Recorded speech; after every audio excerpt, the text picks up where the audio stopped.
Presented by Kamuk Ukulele Magazine, this is Ukulele Stories. Matt Stead, welcome to Ukulele Stories. It's good to be here. Thanks for having me, Cameron. That's an absolute pleasure. I've become cognizant of your ukulele advocacy over there in the UK, and really wanted to reach out and have a little chat and get to know your unique ukulele story, because they always are unique. That's what I like about it. It's a lot like the instrument. The players of the instrument are also very unique individuals. Maybe that's being unfair to us all. No, I think you're right. So where does it all start for you then? Were you always musical, and did you start with the uke, or what was your broader musical journey before we get into the ukulele itself? I guess I've always been obsessed with music. I kind of grew up, my mum listening to all the old Beatles records and stuff like that. But I was kind of a child of the 90s, so I got really into Britpop, kind of Blur, Oasis, Pulp and all that sort of stuff. So got my first guitar when I was 14 or 15, I think it was. Just absolutely fell in love with playing the instrument, literally played until, my fingers bled. Like the old cliche, but it's actually true. They actually did. And just kind of fell in love with that sort of music. So I started on guitar, and I played guitar. I still play guitar now, but I tend to play kind of Hawaiian style. I've really got into kind of slap key guitar, the Hawaiian style stuff through the ukulele, ironically. I was kind of in various bands in the 90s, going into the noughties, particularly indie pop and stuff like that. And then I think it was around it must have been about 98, 99. I heard Stephen Sproat playing. He's a great player from just down the road from where I live in the Forest of Dean in England, actually. Really nice guy. And it was also at a time when I was doing some solo shows, and I got really fed up of lugging a massive acoustic guitar around. Originally it was in Devon, and then I moved to London, and you can imagine getting on a tube with an acoustic guitar and an acoustic amp, and it was just like a massive hassle. So I bought myself just like one of those cheap red Mahalo, like everyone starts on. I think I went into my local music store and it was all they had. So yeah, so I got kind of this cheap red Mahalo, learned a few chords and started playing. I moved to London and I was playing in the band, and I worked in a library. So I used to do the story time for the kids. So we do like kind of various funny songs and stuff, and I play ukulele for them, and they loved that. And some of the parents just then started asking if I could teach their kids. So I started doing kind of extracurricular teaching, bit of peripatetic teaching around schools and things like that. And it just kind of grew from there, really. There weren't many people teaching ukulele in the UK back then. Now it's, yourself with the internet, it's just like massive. So much learning resources out there. It's mad. Like people don't know where to start. But back then it was like, got the George Formby Society over here and a few kind of random teachers, and that was about it. So I started teaching ukulele. Kind of feel bad about it looking back now, because I think I'm an okay teacher now because I've had like 20 years for doing it. But back then I think maybe I wasn't even that great a teacher, but it got people into the instrument, they enjoyed it. And then I guess it was lockdown when things got a lot more serious. That's when I started doing my online kind of lessons and developing courses, and that's when things kind of really, really grew massively. So were you trained like as a librarian? Was that the job you were doing, sort of supplementing the uke stuff? I never did kind of library at university or anything. I actually did a geography degree. I was massively into reading. I've always loved reading novels since I was a kid. So I got a job in a bookshop. That's how it started. It's just this little bookshop in Tewkesbury, kind of a small place where I live out here. And then from there, I just got a job as a library assistant and worked my way up from there. But I love libraries and I still support them now. What's your favourite book of all time? There's a massive question. Gosh, that's a really tough one. Probably Ask the Dust by John Fante. I know it's your interview, but what's your favourite book, Cameron? I'm going to put you on the spot now. It's very difficult because there's so many different genres as well, It's so boring, but maybe The Lord of the Rings. It's hard to go past, isn't it? I mean, it's one of the books I just always remember so vividly. It's like proper escapism, isn't it? I guess it's how a lot of people use uke and stuff, isn't it? It's always been, for me, about kind of my own little sanctuary, and Lord of the Rings, things like that. You enter a whole new world, don't you? Another book that popped into my head just then, and because I want to talk to you about Hawaii, but I don't know if you've read it. It's Mark Twain's Letters from Hawaii. No, I've not read that. Absolutely incredible. So it's all letters he wrote back to, I think it was the San Francisco Chronicle as their correspondent. And it's just a beautiful snapshot of 1800s Hawaii. So let's talk about Hawaii then. Yeah, I noticed you've put out a bit of music. You put out some Hawaiian tunes yourself, and you say you got into slack key. I got into slack key as well, actually, through Jeff Peterson, through seeing Jeff Peterson play at a timeshare event in Waikiki. And he said, a free slack key show. And I was like, and my dad's a guitar player, and we were together. And I was like, well, we got to go to this. We don't give a damn about the timeshare. We want to listen to the music. And that's where I met Jeff many years ago now. Yeah, and he's been here a couple of times, and he's just amazing. But, Hawaii, slack key, how did you get enthralled with it all? I guess through the ukulele came first for me in terms of that stuff. So I always, again, I think it's probably coming out like I hate my life and I'm obsessed with escaping. That's not true. But I've always kind of loved that escapism of, I live in the UK, it's cold and wet and grey all the time. So that kind of Hawaiian music, the lightness of it, the bubbliness and the kind of almost like exotic nature of it, it always appealed to me. So when I got into uke, I really got into players like, Jake Shimabukuro, Herb Otter. I love Herb Otter Senior, how he used to play that Little Martin with that low G. And then I became friends with Sarah and Craig out there as well, Sarah Maisel and Craig Chi, which was really, really lovely, really, really special. Yeah, they've been massively influential in my life. In fact, I think they actually changed the direction of my life a bit because they were the ones that really encouraged me to start doing the structured lessons and stuff. They've been really encouraging, such lovely people. But yeah, so I got really into the ukulele side of things. And then I think like a lot of people, I listened to the Descendants soundtrack. The film with George Clooney out there. When people are interested in like Hawaii music and they don't know where to start, I always say, just listen to this album. It's got like Gabby Paunui, Jeff's on there, Jeff Peterson, obviously. Who else is on there? Sonny Chillingworth. So I started listening to that and I just got into these, like all these old guys, the old slack key players, became totally obsessed with Gabby Paunui, listening to the Sons of Hawaii and stuff. Listened to that a lot. But never really knew how to play it on guitar because I only ever played in standard tuning, Can't remember how I met Jeff. I think I must have approached. No, I started taking his slack key lessons. That was it. Yeah, he's got great courses online. So I started taking his slack key lessons because I was interested in the tuning and stuff. And then since then, Jeff's kind of become a big part of my life because we have him over every year for a ukulele retreat that I run out here. And he played our big festival this summer. I think he's the nicest man in the ukulele world. He's got to be up there. Yeah, absolutely. When you meet someone and they're just a genuinely warm, kind person, and I love that about him, and he's really calm. He's just all about the music. He came to Sydney a few years ago now, and he was staying with some friends of mine, not far from where I was staying. And my friend called me up and said, Jeff just wants to go out and play. And so we went to a cafe, I guess. There were literally 3 people there, and so we just all played together. It was a bit of a kind of capilla kind of situation. Oh, and amazing. It's just incredible because he just wants to play. It's fantastic. Yeah, exactly. That's what I love about him. It's all like really genuine. It's not like showy or anything like that. And if you talk to him, I mean, his knowledge of music, his knowledge of Hawaii music, it's just like mind blowing. You can just mention like any random tune that you've heard and he's like, oh yeah, I know that. And he'll tell you all the history of it and everything. But like, just his musical knowledge as well of like classical and pop and rock, he's played with some really great players and stuff. The story I always tell is when he came over for the first retreat, we spent a bit of time together afterwards and I showed him around all my favourite places in Gloucestershire.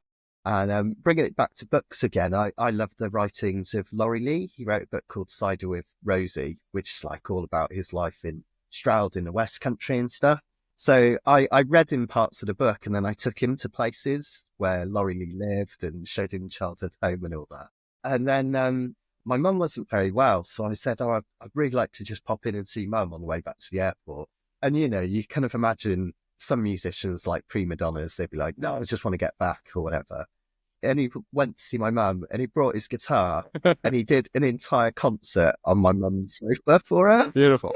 My mum was like just there in tears. It's just so special. It's just like, he just wanted to play and bring enjoyment from music. It's just really magic, Yeah, and just representative of Hawaii itself, really. Yeah, definitely. There's like a real openness, isn't there, and about music and just wanting to share it. And yeah, even though some of those players, like just naturally amazing players, because a lot of them, like Leg Kirpana, they learned from being a kid, didn't they? Just watching their uncles and stuff.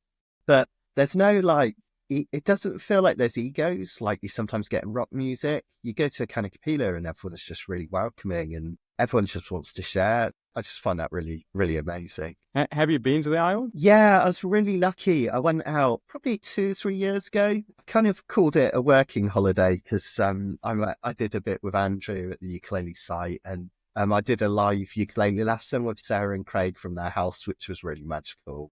I went to see Sean at Ukulele Friend, his shop out there. Yes. That was a really magical experience because I still get really nervous when I do kind of live performances.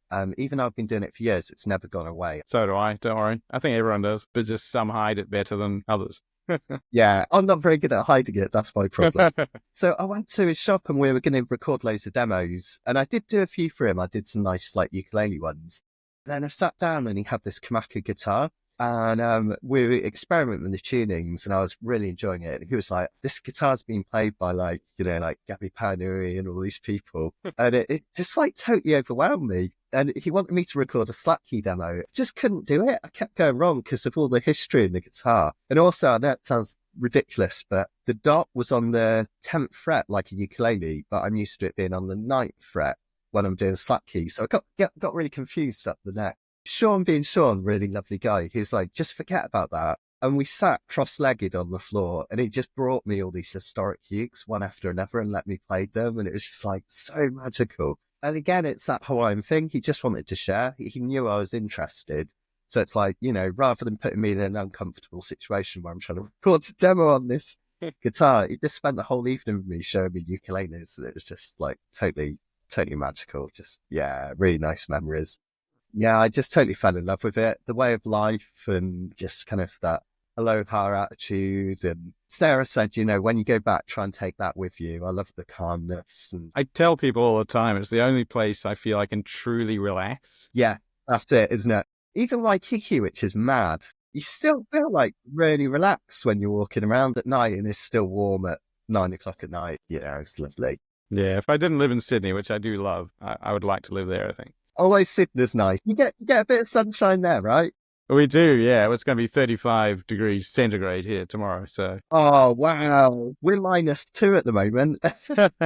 Slight difference. Yeah, definitely. So have you been out to the islands a few times then? I have. I think it's 7 times now. From the first time I went there, I just felt so comfortable, so at home, and loved all the people and got a lot of friends there now. So, yeah, absolutely love going there and actually planning to go back next year for my mum's 80th. Oh, lovely. Oh, that's really special. You taking her out with you and doing a family thing? Definitely, yeah. Part of my ukulele story, which I put in a very earlier episode, I grew up in South Africa and I only knew of George Formby until probably 1993 or 4, until I got sort of cognizant of other players and Hawaiian players. And can I tell you a quick story about Formby in South Africa? Absolutely. It's one of my favourite ukulele stories. So you probably know more about this than me, and my history is, I've got a terrible memory, but Formby went out and played in South Africa, didn't he? He did. He wanted to play to a non-segregated audience, which was really progressive at the time, wasn't it? I used to give ukulele talks. So I go to like women's groups and WIs and kind of evening groups. And I did a talk on the history of ukulele. And I did this one talk in this kind of big house outside Newport, this big country house, and they had this big group there. And then I started talking about George Formby and his wife, was it Beryl, and like how progressive they were in South Africa. And I told that story. And then afterwards, there's this really lovely guy came up to me, and he grew up in a township in South Africa, and he had like tears in his eyes. And I was like, "Are you okay? What's going on?" And he remembered when he lived in South Africa, George Formby coming and playing, and he hadn't associated it with the name and everything. He just remembered this guy coming and playing ukulele, and people weren't playing to people like him. White people weren't coming in playing to people like him. And it totally, like, you know, it's like one of his favourite childhood memories. And it's like, what is the chance of that happening in Wales? Just absolutely mad. And the ukulele is like that, isn't it? You get like, I don't know how it happens, but everyone's like connected. It's just bizarre. Beautiful that way. It really is. You mentioned there about Sean handing you a bunch of beautiful vintage instruments. Are you into that sort of side of ukulele and collecting and things? Because I very much am. So I have to ask you. Totally. I got UAS badge like back in the day. So like I say, when I started, there weren't that many music shops that sold stuff. And, you know, I got the odd Carla and stuff like that, which are great ukes. But I started to kind of buy in ukes from the US because that's the only way to get, you know, things like Kamaka, Koaloa and things like that. But yeah, absolutely love vintage ukes. For a while, I had a ukulele shop out here called the Uke Room. We used to do all sorts. I'd sell all sorts of ukes from around the world. But after a while, it became really hard work because I was just doing it all on my own. So I kind of just concentrated on vintage ukes and just built up a vintage uke collection that I used to buy and sell. So when the shop closed a couple of years ago, I kind of kept my favourite ones, you know. So on my wall in the studio, I've got an old Kamaka pineapple, which is really, really sweet. Samuel Kamaka, a lot of his early ukuleles, he did make figure of eights, but he was the first to make the kind of pineapple shape. And it's kind of really clever of him because it meant that he didn't have to bend the sides, which is one of the hardest processes making ukes, isn't it? So it's quite a clever thing to do, but they have a really nice warm tone as well, which is really, really sweet. So yeah, I love Kamaka ukes and all the history, you know. Tell me about your teaching then. So what sort of sets you apart from all the other million ukulele teachers that now exist? I don't know. I don't know. I guess one of the reasons it's worked really well for me is over COVID, I didn't know what to do when, you know, we had the first lockdown and everything hit. And I've just always tended to kind of concentrate teaching on intermediate and advanced stuff, partly because I just really enjoy when it's challenging to play, I find it really enjoyable. But I've been teaching for so many years, I'd never done like a beginner's course. And so when lockdown hit, I thought I'm going to go right to the start and I'm going to teach a beginner's course. And in some ways it's a bit backwards that I always taught advanced and intermediate, but the beginner's stuff kind of got left on the wayside. But I think it was a real kind of lucky fluke because when I did go back to teach my beginner's course, I got 25 years of experience of teaching. And therefore, I think it was better than if I'd done it like many years ago and stuff. So the way I teach and something that I'm really passionate about is because I've been doing it ages, made all the mistakes because I was self-taught at the start. I started playing like guitar, my thumb over the top. You know, I used to rest the ukulele on my knee rather than holding it up a 45-degree angle. All those things. I've been through the kind of, you know, where you hit the plateau and you're not sure where to go and stuff. So basically, I kind of, when I designed the course, I thought, what are all those pitfalls that I want people to avoid? And so I show them. So right from the start, like I go through the basics of holding it at a 45-degree angle because so many teachers just jump straight in. They're like, we're going to do this, we're going to do this. And it's like, yeah, but how do you hold the thing? And like, how do you get the best sound out? Like, where do you put your thumb? And I try and explain it in a way that is really positive as well, because I love the ukulele. It's like totally changed my life. It genuinely has. I've got like a massive love for it. So I really want to spread that positivity. So rather than, you know, on YouTube, you get all these videos where it's like, don't do that in the guitar world. These are all the things you shouldn't do and stuff. So I say it as a positive, you know, it's like, if you do this, it makes it so much more enjoyable and easy to play and kind of developing that kind of way of doing it. So I designed this beginner's course and it's structural. So you work your way through. And then after that, I did like an intermediate and then an advanced, and it's kind of just grown from there. So I've got like I'm doing a Beatles ukulele course at the moment. I've done a uke theory course and jazz and blues course and stuff like that. So I've got really into doing these structured courses and I just love it. I just love sharing that, you know, that positivity and joy of the instrument. And hopefully that's what people find in my teaching. to me, that does sound like that does set you apart. Having that knowledge and then starting with the beginner stuff, later on, I think is a much better idea. And as you say, things like holding the instrument. Whenever I used to do workshops, I still do workshops, but especially beginner ones, just the simplest things that make all the difference. Just holding it right will make it so much more comfortable to make that F chord that'll progress you to the G chord, which will progress you to the next thing.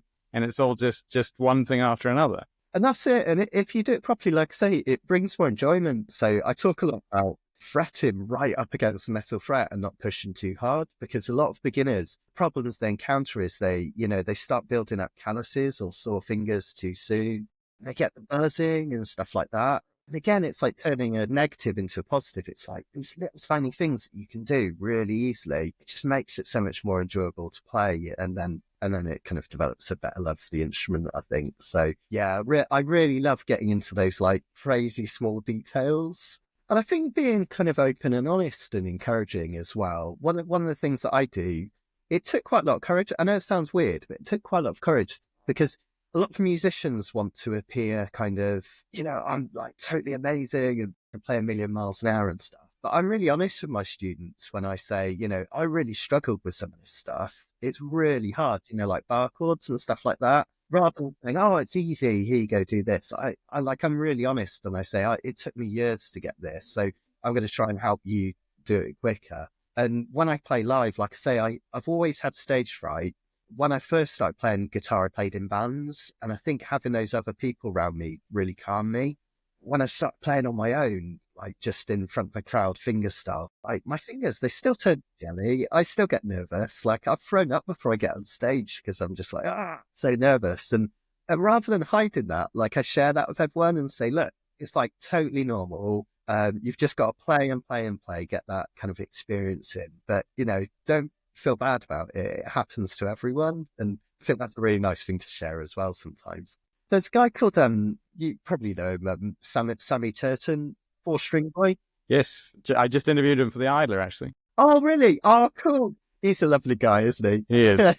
He played our festival in the summer. And one of the things that I really respected about Sammy was afterwards, he kind of messed up in one of his songs. And the natural thing for anyone would be like, okay, delete that video. Don't let anyone see it, And he did a video afterwards where he said, like, I messed up on the biggest stage of my career. He did a whole video about it. And I thought, that's really amazing. Like, sharing with people, showing that it can happen. And again, it's turning that negative into a positive, because he said, this is why it happened. He played a ukulele that he'd never played before on stage rather than using one he was comfortable with.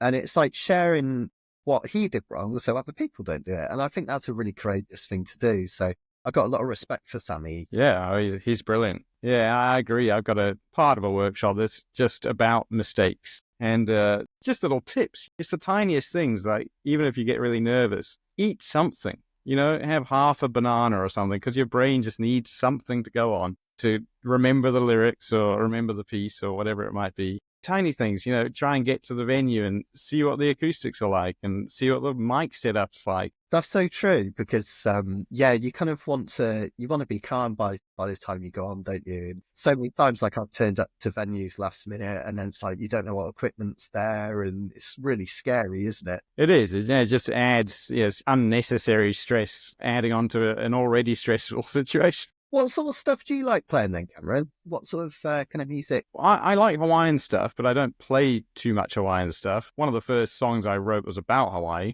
So I guess I'm more of a singer-songwriter now. Like I put out an EP last year. Oh, not last year. Now it's 2025. So 2023, I put out an EP of just original songs. So I kind of like indie folk kind of style, and been trying to write a lot more. Yeah. So that's what I'm mainly into at the moment. But, I started out with Formby almost exclusively. But it didn't take me long to write a little sort of Hawaiian-esque tune on my own. But I love playing 20s and 30s type stuff. You know Ukulele Zaza, Remco. Yeah, totally. Yeah, that kind of thing, Not that I can play it as well as he does. Not yet, anyway. I need to do a lot more practice. Oh, that's brilliant. Yeah. It sounds like we're into similar types of music. Like I love indie folk and indie pop stuff. We had a band called the Corner Laughers at the festival. They're from the States and they do kind of indie pop. I think you should check it out. You really like their music. Good one. Well, let's get on to, I mean, you are the director of the Ukulele Festival of Great Britain now. So how did all of that come about? Complete accident. It's like a lot of things in my life. Honestly, if you ever speak to my wife, she just rolls her eyes and she's like, "What are you going to do next?" I can't resist. I was at the Grand Northern Ukulele Festival, which is a festival that I've attended as a punter and played at and loved for many years. And they announced that a couple of years ago it was going to be their last one. And so many people are just really sad about it because in the UK, that festival seems like really important because it brings all the different groups together. It encourages new players. It's really important for the manufacturers. Having had a shop, like I know how important it is for all the big brands to come and kind of get known and share their stuff. And for years, as a punter, I'd gone to the Ukulele Festival of Great Britain. I played it once and I absolutely loved it. It's in Cheltenham, really big, beautiful, like town hall. I've heard so many good things about the town hall and the acoustics. And it's kind of like, those things that are like meant to be. After I did the festival, my mum showed me a photo that I didn't know existed. And it was me as a kid dancing at the town hall. Apparently she used to take me dancing there as a kid and I didn't even remember that. So maybe it's like a bit of meant to be. Wow. But yeah, I loved the festival. And my wife used to make me leave my credit card at home because one of the things about Cheltenham is there's like traders hall and all the big brands come up, but you get all these little independent luthiers. And I used to spend a fortune there, honestly. I bought like a Pete Howlett at the last one I went to. So I always loved it. So when Grand Northern was kind of saying they weren't going to do it, and the Ukulele Festival of Great Britain stopped about 7 or 8 years ago, might have been a bit longer. I just wondered, there's like this spark there. Could I do it? Back in the day, I wouldn't have been able to take it on because I didn't have the knowledge I'd had of running a shop, meeting all these great players and stuff. But now I kind of felt in a position where maybe I could revive it. And then I just got talking to Mike Upton from Carla, and he was saying, all us manufacturers, like, would love someone to kind of do it again, like bring it together. So it's just like a seed of an idea that was planted. I get obsessed with ideas. So as soon as I decide I'm going to do something, it's like, right, we're going to do this, and I bring it together. So I started speaking quite a lot to Mike at Carla and some other people. And then the first thing I did was I went back and I got in touch with the people that used to run the festival. And I said, look, I'm kind of interested in doing it. They were very clear that they didn't want the pressure of doing it anymore. So I said, would it be okay if I revived the festival? It was really important to me that they gave me the okay and that they really supported it. And they're really keen. They said, yeah, it'd be a fantastic thing to do. We can't do it ourselves anymore. We don't want to, but it would be great if someone took it on. And it just kind of snowballed. I just started getting in touch with artists that might be interested in playing. And they were keen. The manufacturers were keen. Everyone seemed really excited about getting it revived. So I just booked the town hall, which was really scary because I had to put a massive deposit down out of my own funds. And it was like, oh, this doesn't come off, Yeah. I don't know what we're going to do. But thankfully, as soon as we released tickets, they started flying out, which was great because I think people were just super excited to be back again, which was really nice. I'm not going to lie, it was the hardest thing I ever did in my life. It was like really tough. I was going to ask about that. It's a huge undertaking, isn't it? I mean, I've arranged little mini tours for people around Australia, and people often ask me, well, when are you going to do a Sydney Ukulele Festival? And I'm like, maybe never. It basically takes over your life. I decided I was going to put aside every Friday, and that seemed like quite a lot of time. But I was working weekends, evenings on it. It just kind of took over my life. But what you have to remember, which was the kind of learning process for me, was the amount of sheer admin involved.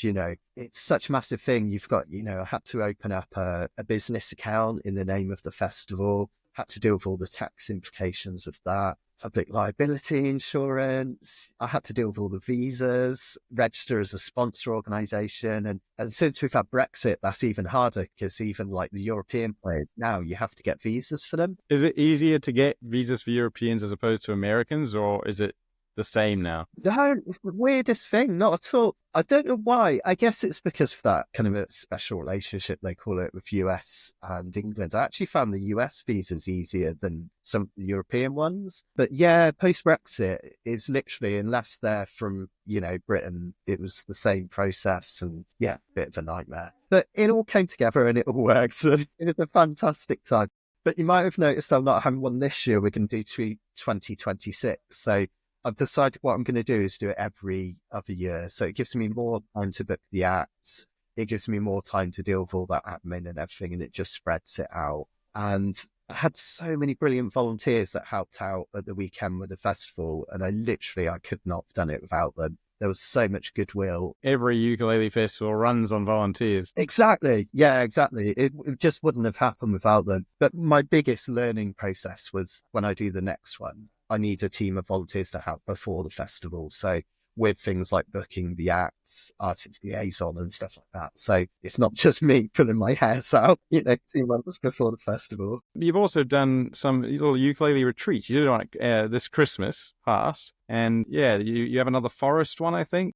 Yeah, we do a forest one every year. So where I live, I'm really lucky. I'm right on the edge of the Forest of Dean, which is beautiful, kind of mixed, kind of ancient woodland and coniferous forest. It's really gorgeous. And then we've got the Wye Valley, which is really, really beautiful. And when I'm not teaching ukulele, my hobby is I'm obsessed with butterflies and nature. So it was a way of bringing together my two loves of like nature, well-being as well. It's really, really important to me, like physical well-being, but also mental well-being. So I go on long walks and things. I've done charity walks. And so I wanted to bring all that together to make it a really nice experience for everyone. We did a little retreat just run at the little farm unit where I used to work. And we had like lessons above the tea room and in vacant units and stuff. It was all a bit hodgepodge. But I loved it. It's like a small group of people. We have between sort of 40 and 60 people to keep it small. So when we have lessons, they're really intimate. They're just like groups of 8 with each tutor. Such a lovely experience. It's like a family. We all come together. Because we've done it a few years, most people know each other. And even if they don't, everyone's so welcoming. And the first night, I always make a big point of if there's any new players, like bring them in, make them part of the family. And it's just lovely. I absolutely love it.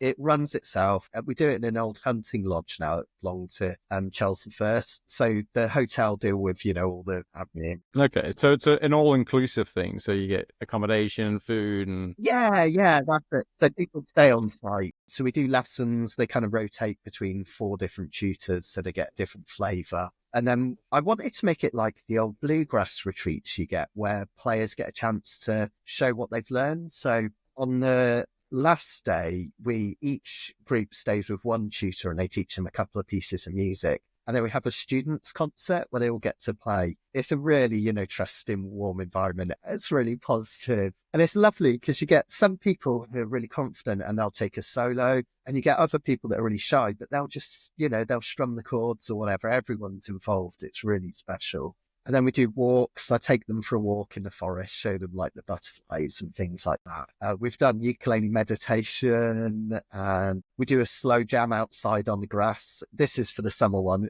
Sometimes running the festival could be really stressful. It's one of the best things I ever did and I loved it. But the retreat, it's like the best few days of my life. Everyone always said when they're there, like, you just look so happy. A lot less to organise, but still a fair bit. I mean, you'd still have to deal with visas and things, I imagine. Yeah, that's that. But because it's small scale, I mean, you're talking like, we only tend to have 1 or 2 overseas artists at a time. So that's fine. And like there is admin, I run about a bit, but I get to relax and enjoy myself as well. Sometimes jam with the tutors and stuff, which is really lovely. So it's a highlight of my year, to be honest. So the plan going forward then is to have the main Ukulele Festival of Great Britain every 2 years and these retreats every year? Exactly right. Yeah. And the Christmas one was just an experiment this year. I just wanted to see if it worked. I want to keep the retreat small. I think if I turn it into a huge thing, it's not what I intended to do in the first place. The summer one sells out normally within like 2 weeks. The tickets going on sale because there's only so many that we can do. So the Christmas retreat, first of all, was just to give more people a chance to come and experience it, which is really nice.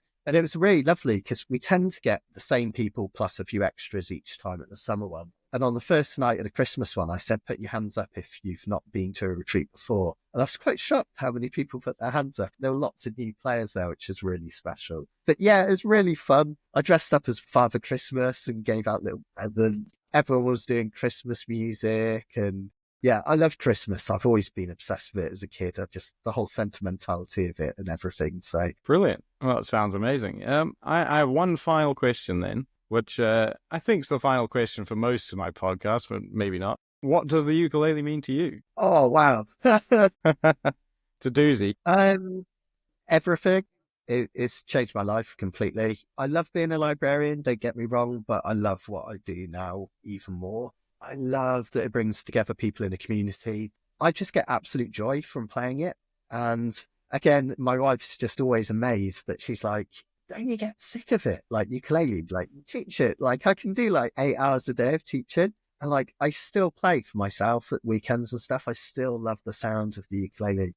If I'm stressed out, I'll just sit down and play some quiet Hawaiian stuff and it just calms me and centers me. So I just love our little instrument. I just think it's absolutely magical. I know people get cynical about it and say it's just an instrument and stuff, but actually I think it's magic. Well, I completely agree. Yay! Well, thank you so much for chatting to me. All the details will be down in the show notes. So, your teaching and the festival and all the links that people may need. But yeah, just beautiful to catch up with you and meet you for the first time. And I'm sure, well, hopefully this won't be the last time. Maybe I'll see you over there in the UK at some point. If you're ever in the UK, come and visit. We'd love to have you. All right. Thanks very much, Matt. Take it easy. Hey, Cameron. Thanks for listening to Ukulele Stories. Please subscribe so you never miss an episode, and leave us a review if you feel like it. To take us out, here's Matt Stead with A Lonely Dance.